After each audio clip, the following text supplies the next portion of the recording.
یہ گناہوں کی معافی کا ذریعہ ہے، گناہ معاف ہونا۔ حدیث میں ہے کہ آپ نے فرمایا جس نے غسل کیا پھر جمعے کے لیے حاضر ہوا، پھر اس کے مقدر میں جتنی نفل نماز تھی پڑھی، یعنی مسجد میں آ کے مسجد کے نفل پڑھے ویسے پڑھے، پھر خاموشی سے خطبہ سنتا رہا تاکہ خطیب اپنے خطبے سے فارغ ہو گیا، پھر اس کے ساتھ نماز پڑھی، اس کے اس جمعے سے لے کر دوسرے جمعے تک کے گناہ بخش دیے جاتے ہیں، اور مزید 3 دنوں کے بھی۔ رسول اللہ صلی اللہ علیہ وسلم نے فرمایا جس نے جمعہ کے دن غسل جنابت کیا پھر نماز کے لیے چلا گیا تو گویا اس نے 1 اونٹ کی قربانی کی،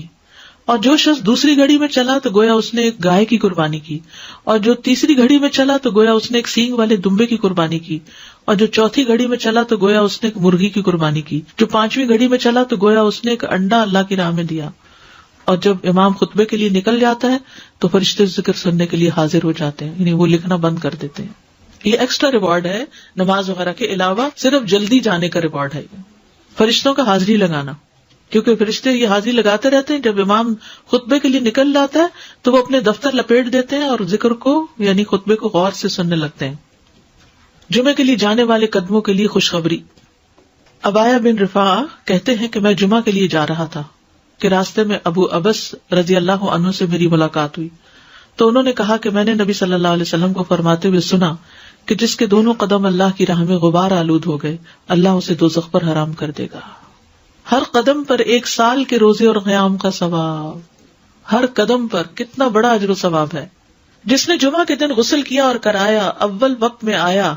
خطبہ میں شروع سے حاضر رہا، پیدل چل کر آیا، سوار ہو کر نہ آیا، یعنی ایسی جگہ بھی ہوتی ہے نا کہ جہاں پر مسجدیں بہت دور نہیں ہوتی ہیں، موسم اتنے سخت نہیں ہوتے، اب تو پارکنگ بھی کافی دور دور جمعے کے دن کرنی پڑتی ہے، تو وہ جو قدم چلے جا رہے ہیں نا اس پہ خوش ہو جایا کریں۔ امام سے قریب ہو کر توجہ سے خطبہ سنا، جلدی بھی پہنچ جائے تو ذرا دور گاڑی پارک کر لیں، اور خطبے کے دوران فضول حرکت نہ کی، اسے ہر قدم کے بدلے 1 سال کے عمل یعنی 1 سال کے روزے اور اس کے قیام کا ثواب ملے گا۔ یہ پرائرٹی ہے نا،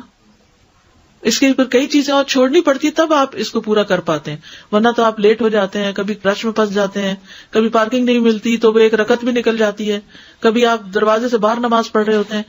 یعنی کہ اجر کمانا ہے تو پھر وقت پر آنا ہے۔ جمعہ کے دن 5 کام کرنے والے کے لیے خوشخبری۔ جو آدمی ایک دن میں 5 امور پر عمل کرے گا اللہ اسے جنت والوں میں لکھ دے گا، اور وہ کیا ہے؟ مریض کی تیمارداری کرنا، جنازے میں شریک ہونا، دن کا روزہ رکھنا، جمعہ کے دن نماز کے لیے نکلنا اور غلام آزاد کرنا۔ اب اس میں یہ کہ یہ 5 کام جمعے کے دن ہی ہو سکتے ہیں، اور لیکن جمعے کے دن کا اکیلا روزہ رکھنا منع کیا گیا، یعنی اگر کسی کا جمعرات کے ساتھ کا اکٹھا یا ہفتے کے ساتھ کا روزہ ہے، کوئی قضا رکھ رہا ہے یا ویسے کوئی کفارے وغیرہ کے بھی رکھ رہا ہے، اچھا اس دن صدقہ خیرات کرنا بھی عام دنوں کے مقابلے میں زیادہ اجر و ثواب کا باعث ہے، تو انسان جمعے کے دن کی نا کچھ اس طرح کی پلاننگ کرے کہ اس دن خاص صدقہ بھی کرے اور نہائے دھوئے بھی اور ساری زیب و زینت اور پھر تیار ہو اور گھر بھی صاف ستھرا کرے۔